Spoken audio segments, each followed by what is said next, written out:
Olá, sou eu, Oluei Faxinã, por aqui mais uma vez para falar de orixá de forma bem simples. Hoje vamos falar sobre o jogo de búzios, que eu vou responder aqui alguns comentários que as pessoas foram fazendo, e resolvi hoje, nesse bate-papo, a gente trocar essa ideia, né? Que eu acho que é sempre importante, os comentários, para a gente criar vídeos novos, né? Levar realmente aquilo que é do interesse, né, geral, que vai ser legal. E também, se você está passando pela primeira vez nesse canal, se inscreva no canal, aperte o sininho das notificações, mas lá no finalzinho do vídeo, se achar que foi interessante para você. E a todos que continuem compartilhando os nossos vídeos, deixando like, comentários, porque é sempre muito importante a gente manter o orixá em atividade de internet. Mas vamos ao nosso bate-papo. Muitas pessoas me perguntam se jogo de búzio é adivinhação. Isso ocorre muitas vezes e eu já gravei alguns vídeos a respeito disso, mas eu sempre digo que é uma experimentação, né? É um aprendizado, sabe? É um aprendizado que hoje em dia, para uma pessoa dizer que começou a jogar búzio, ela precisa aí de uns 4 anos, né? Lendo muito, estudando muito, para começar a se entender dentro do jogo de búzios. Eu falo também que jogo de búzios é um estudo, sabe? É uma ciência, tá? Como meteorologia. Tá? Hoje a meteorologia está muito avançada, né? Antigamente havia as previsões do tempo e a gente ficava, pô, vai acertar, aí vai chover, fazia sol, vai ter sol, chovia, vai ser calor, fazia frio. Mas isso tudo era sempre perto de uma probabilidade, sabe? De acontecimentos que estavam ali se desenhando. E esses técnicos, né, de meteorologia iam ali organizando e iam afinando e aperfeiçoando. Hoje em dia o serviço meteorológico ele funciona de forma fantástica. A gente hoje em dia recebe até previsões no celular falando para ter cuidado, vai ter ventania, chuvas fortes. É isso que vai acontecendo, vai avançando e afinando, tornando cada vez mais próximas aquelas previsões. Então a gente pode dizer que a meteorologia é uma adivinhação.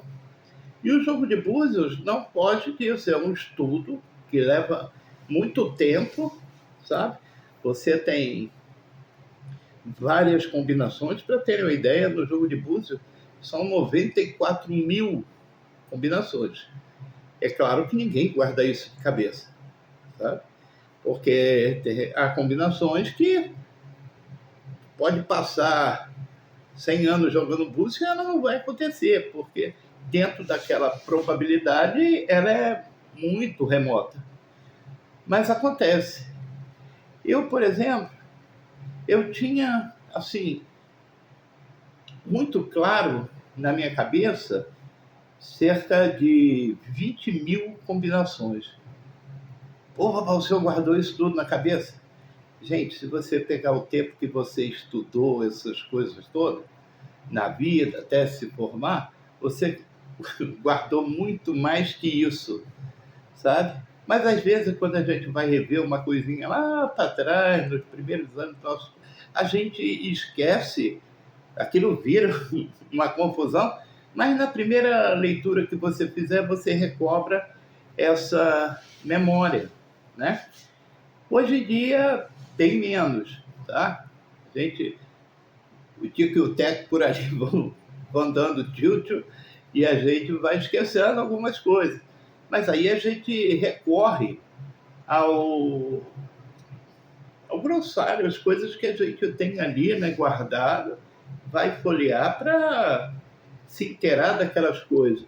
E não é vergonha para ninguém você consultar sabe? Aquele grau de dificuldade na leitura, não é vergonha para ninguém ir consultar, pegar, deixa eu ver aqui, que isso aqui é muito difícil acontecer, aí você entende.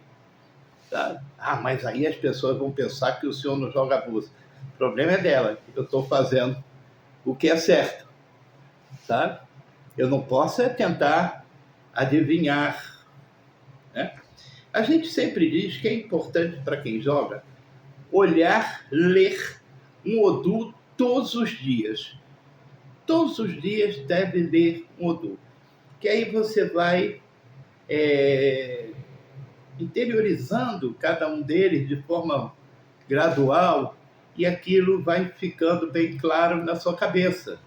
E aí você, durante a prática da leitura, você consegue assimilar um entrosamento de um Odu com outro com mais tranquilidade. Então, o jogo de búzios é adivinhação, mas também é um processo de aprendizado, de estudo, que leva um bom tempo, sabe, para as pessoas se utilizarem dele na prática, né, atendendo outras pessoas. Uns falam assim: ah, eu conheço uma pessoa que joga por intuição.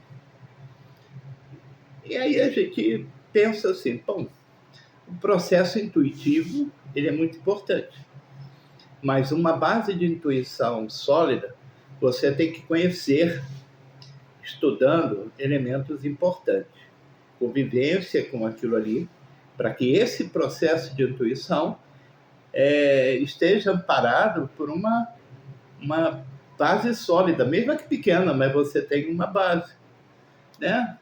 O nosso processo intuitivo vai muito também da nossa prática de vida. Você tem uma família, todo dia acontece isso, acontece aquilo, então você tem a intuição do que naquele dia vai ocorrer, o que teu pai disse que ia fazer, sua mãe disse que ia fazer, intuitivamente você, minha mãe sempre quando diz isso, acontece isso, você tem uma similaridade com as coisas ao redor.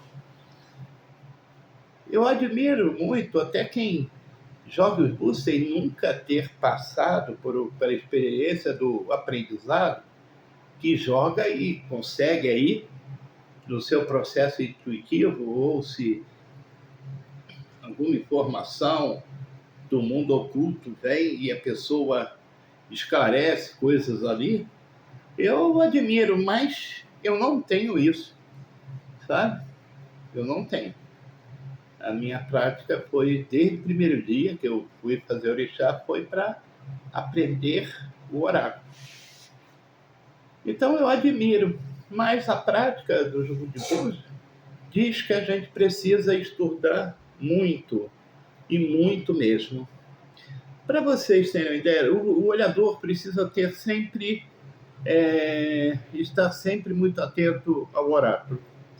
Por exemplo, se o Odu Aláfia ele aparece 2 vezes na consulta, o olhador precisa ficar esperto, porque aquilo dali chama atenção para o olhador, né? Aquela pessoa que está ali olhando os búzios, né? Para interpretar aqueles odus.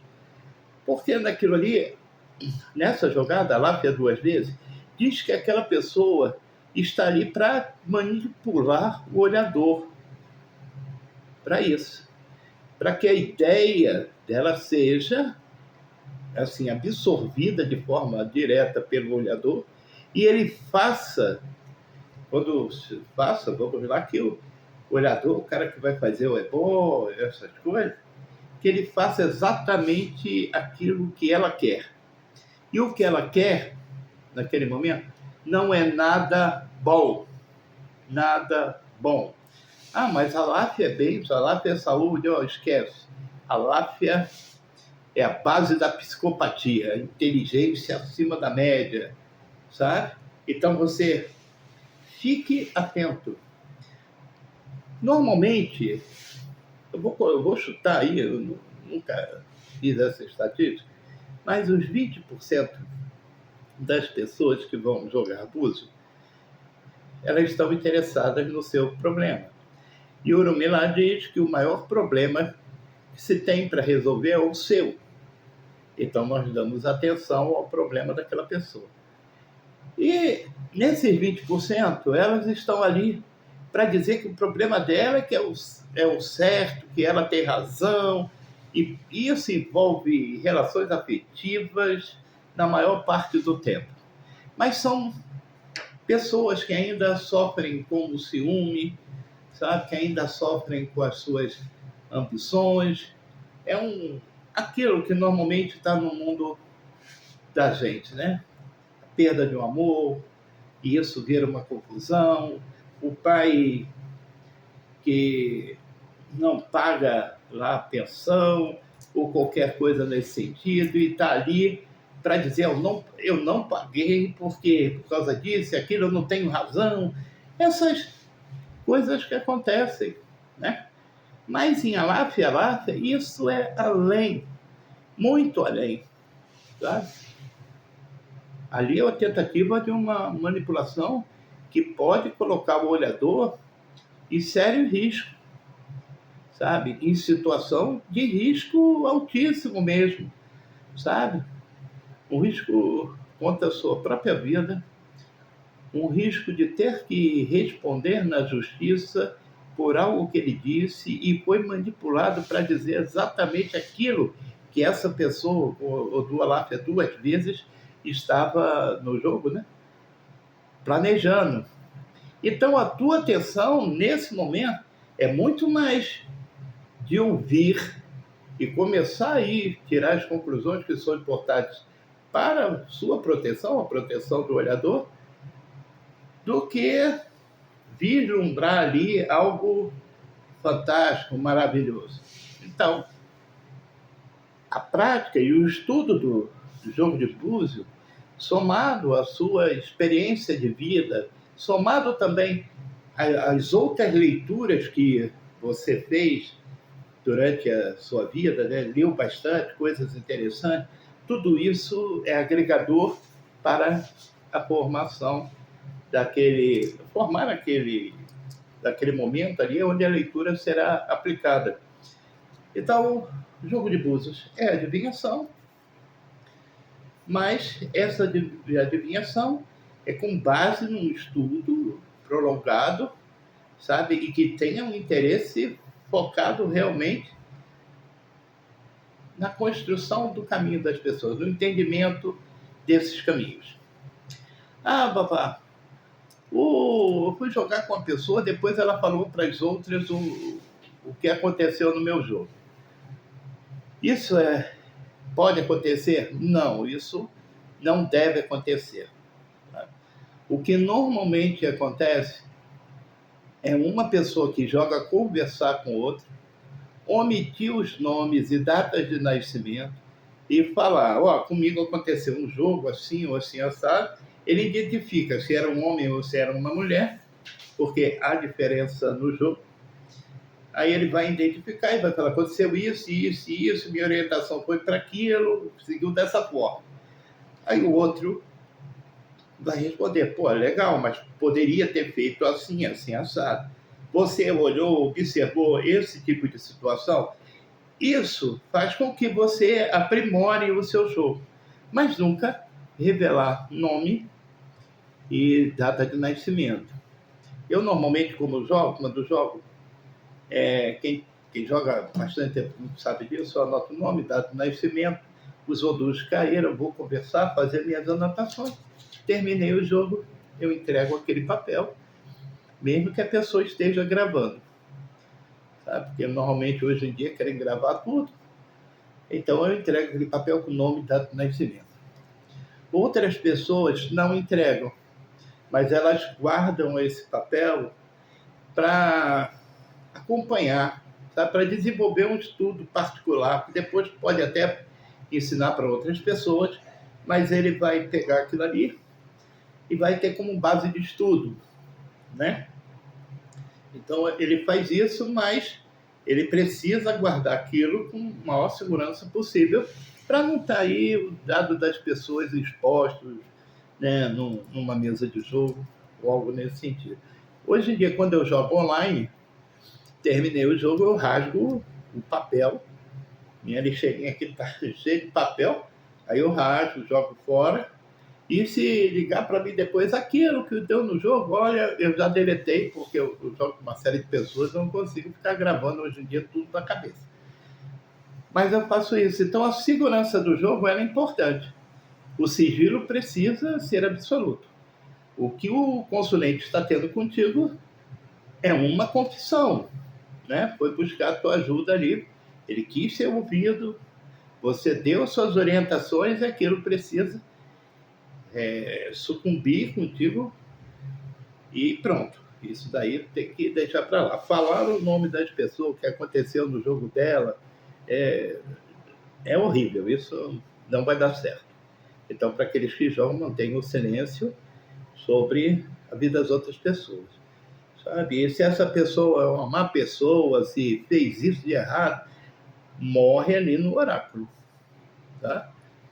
Guarda para você.